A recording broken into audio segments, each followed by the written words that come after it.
The latest version of the classic tale of Robin Hood swings into theaters today. And despite being set centuries ago, I spoke with the stars about how this story is more timely than ever. One thing keeps him in power: the money. We steal it. It's 2018. More and more, the rich are richer, the poor are poorer.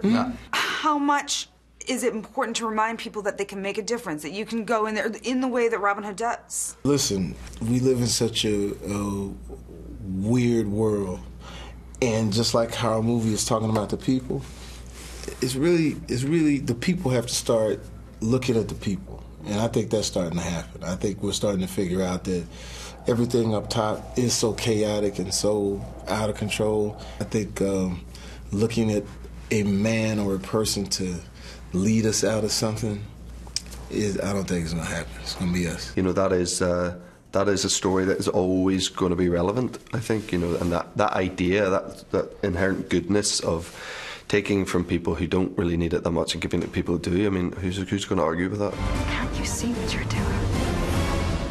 You inspire the people. Look, that is the virtue of Robin Hood, is that many, many times throughout the course of history, it has been time to remind people that, yeah, them rich getting richer and them poor getting poorer. But it's basically about the ordinary person who's prepared to stand up and say no, and prepared to stand up and question the system. Now, whether you actually steal the money and give it, you know, or whether you bring down, you know, a corporation, or whether you challenge the pharmaceutical industry, or whether you do, you know, whatever you want to do, it doesn't really matter. It's about just getting in there and rattling the cage. You're not Robin of Locksley anymore.